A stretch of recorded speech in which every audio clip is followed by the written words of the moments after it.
Waalaikumsalam warahmatullahi wabarakatuh. Selamat pagi Ibu-Ibu. Pagi, Bu. Apa kabar semuanya?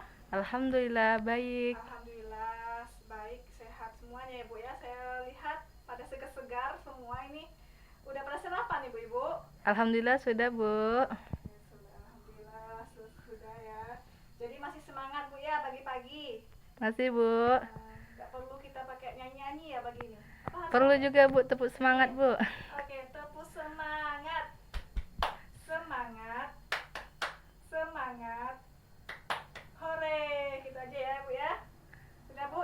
Udah semangat kan? Sudah. Nah, kita mau langsung aja materi atau gimana ini Bu? Langsung saja, Bu. Langsung ya. Ya. Nah, pada bulan lalu kita di rumah Ibu Ita ya Bu ya. Nah, minggu ini bulan ini kita di rumah Ibu Putri. Nah, pada bulan lalu kita itu membahas tentang bagaimana giat menabung dan meminjam uang ya Bu ya. Jadi apakah ibu-ibu di sini udah bisa menabung untuk hariannya atau mingguannya Ibu-ibu? Sudah, Bu. Udah ya, berarti dari uang belanja dikasih suaminya udah bisa ditabung sedikit-sedikit ya. Ya, Bu. Nah, berarti kenapa kita perlu menabung Ibu-ibu? Itu karena untuk apabila ada keperluan yang mendadak. Jadi kita nggak perlu minjam-minjam lagi ya Ibu-ibu ya. Nah, itu sekilas mengenai materi kita bulan lalu. Untuk bulan sekarang yaitu tentang bagaimana memulai usaha Ibu ya. Kita harus membuka usaha, mengembangkan dan memulai ide usaha Bu ya. Jadi untuk sebelum memasuki materi tentang memulai usaha ini, saya ada film ini Bu. Film mengenai mengembangkan dan memulai ide usaha ini Bu ya. Aduh Bu, sayang sekali ini gimana ya, laptopnya mau ngedrop ini Bu kalau untuk pemutaran film.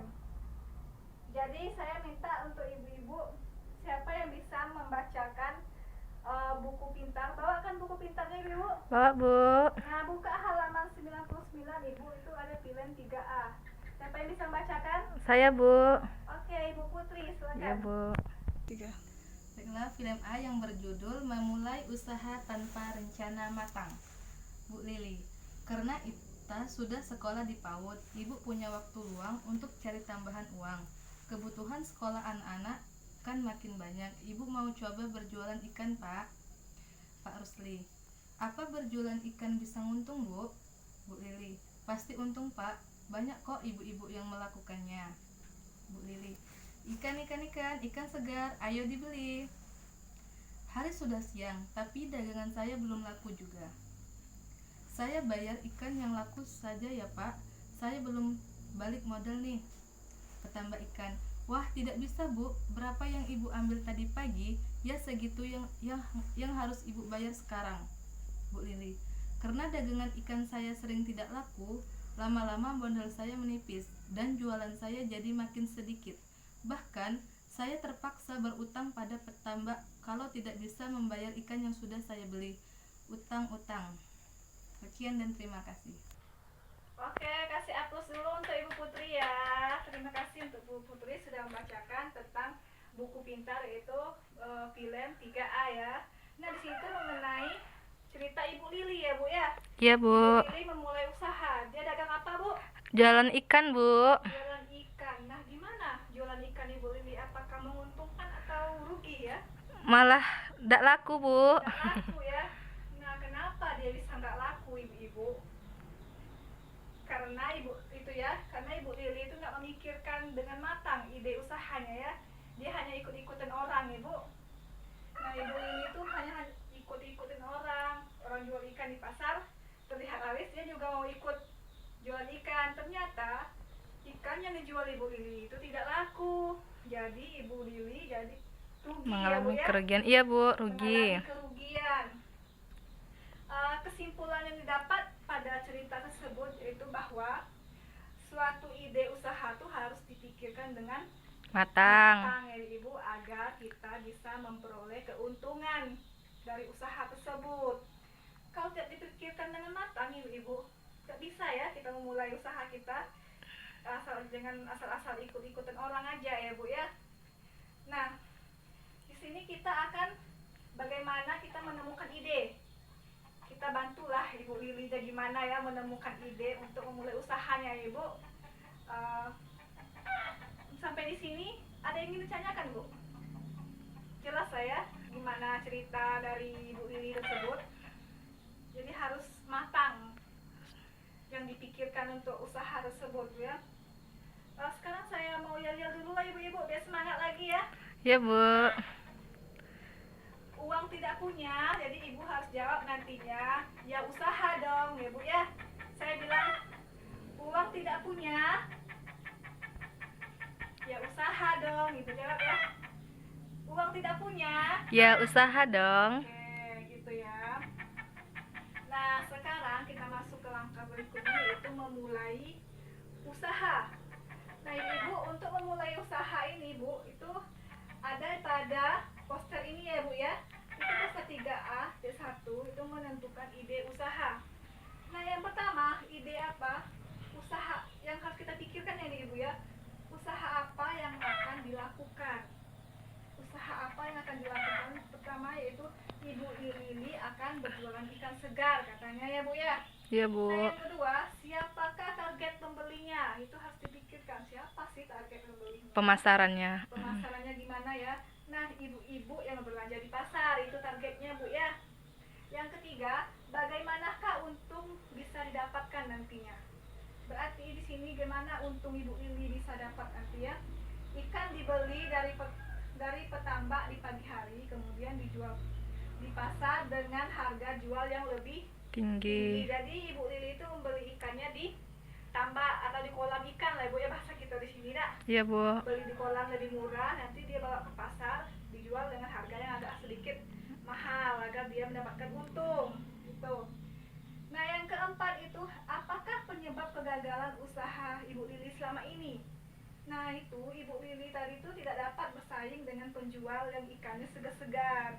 Jadi dia nggak dapat bersaing Bu dengan penjual ikan yang udah lama ya.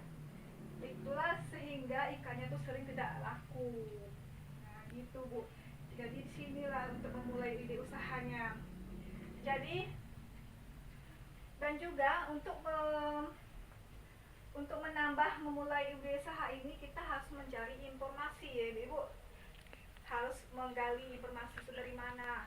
Nah saya mau tanya ini Ibu, informasi-informasi untuk usaha ini didapat dari mana aja kira-kira? Bisa dari buku, dari orang, dari internet. Oh ya, dari internet, ya Bu, dari televisi. Televisi, ya, Bu, ya. Jadi ya. di situ kita bisa mendapatkan informasi-informasi kita gali. Kita bisa juga tanyakan kepada orang yang lebih Sukses, dari lebih kita, berpengalaman. lebih berpengalaman. Bagaimana dia membuka usaha tersebut agar kita tidak rugi lagi ya Ibu ya. Kemudian Ibu, kita ada itu halaman 106 itu tuh Bu ada tentang lembar cerita itu lembar cerita 3A Ibu. Bisa dibacakan Ibu lembar cerita 3A? Bisa Bu. Oke, bacakan Ibu Putri silahkan. 3. Oke, terima kasih ya Ibu Putri udah membacakan cerita dari lembar 3A-nya itu. Jadi didapat kesimpulannya apa Ibu? Bahwa kesimpulan pertama itu kita mengamati. Yang kedua, bertanya ya Ibu ya. Yang ketiga, mempelajari. Yang keempat, menyimpulkan. Apa yang pertama tadi Ibu? Mengamati, menanya, menanyakan kepada Ya. orang, terus mempelajarinya, terus baru menyimpulkan. menyimpulkannya. Barulah terciptanya ide itu Bu ya dengan matang. Nah, sampai di situ ada yang ditanyakan Ibu? Sudah ya? Sudah. Saya rasa udah mengerti itu tuh Bu ya. Nah, kemudian ada di picture ini 3A titik 2 yaitu Ibu mengembangkan dan menilai kelayakan usaha. Pertama itu mendukung usaha. Nah di sini ada kekuatan apa saja kelebihan usaha kita dibanding usaha lain yang sejenis. yaitu memiliki keterampilan memasak ikan balado dan rasanya lebih lezat daripada masakan ibu-ibu lainnya. Peluang apa saja yang ada di luar usaha kita namun dapat memberikan pengaruh positif. Ibu-ibu lebih suka membeli ikan matang, tetapi belum banyak penjual ikan matang di pasar. Harga jual ikan balado bisa murah karena ikan mentah dibeli sore hari saat harganya lebih murah. Kemudian menghambat usaha. Kelemahannya apa saja kekurangan usaha kita dibanding usaha lain yang sejenis. Masakan yang dijual tidak banyak variasinya. Ancaman apa saja yang ada di luar usaha kita namun dapat memberikan pengaruh negatif. Ketersediaan ikan terbatas karena terserang jamur. Harga ikan naik selama ketersediaan terbatas. Ibu-ibu dapat tarik kesimpulan dari mendukung usaha ini bahwa Ibu Lili ini dia timbul ide, Bu, beliau akan menjual ikan balado, ikan sambal, Bu ya. Jadi kenapa dia berpikir begitu? Karena mungkin ibu-ibu lebih suka masakan yang lebih matang ya, beli yang cepat saji lah di warung-warung ibu-ibu ya. Nah karena kemudian dia membeli ikannya pada sore hari, jadi sore hari itu kan udah murah ikannya, Bu, jadi dimasak, diolah lagi. Kemudian apa sih penghambat usahanya? Nah ternyata masakan Ibu Lili ini nggak bervariasi. Jadi bagaimana, Bu, supaya masakannya lebih banyak diminati orang? Dia harus mempunyai banyak bermacam-macam masakan ya, apa ikan goreng, ikan bakar ya Ibu ya, ikan gulai, itu itu lagi itu ketukar menunya. Bagaimana ibu-ibu, paham nggak yang apa yang saya sampaikan? Sudah paham, kita masuki ke rencana keuangan. Nah untuk rencana keuangan ini dan pemasaran ini mungkin waktu kita nggak cukup lagi untuk disampaikan pada bulan pertemuan ini ibu-ibu ya. Kita sampaikan pada bulan berikutnya ya ibu. Ya Bu. Gak apa-apa kan? Ya Bu, nggak apa-apa. Masih semangat ini mau mendengarkan, tapi saya belum kuat, nggak kuat lagi Bu ya. Jadi kita masuk untuk proses merencanakan keuangan dan rencana pemasaran itu bulan berikutnya di rumah Ibu Desi ya ibu-ibu ya. Ya Bu. Oke. Mungkin itu yang dapat saya sampaikan. Saya yel-yel dulu lah. Uang tidak ada, ya usaha dong ibu-ibu ya. Tepuk tangan lah untuk kita semua. Oke, itu saja yang dapat saya sampaikan. Lebih kurangnya saya mohon maaf. Sebelum kita akhiri, kita berdoa dulu ya ibu-ibu ya. Berdoa dimulai. Oke. Saya akhiri. Wassalamualaikum warahmatullahi wabarakatuh. Waalaikumsalam warahmatullahi wabarakatuh.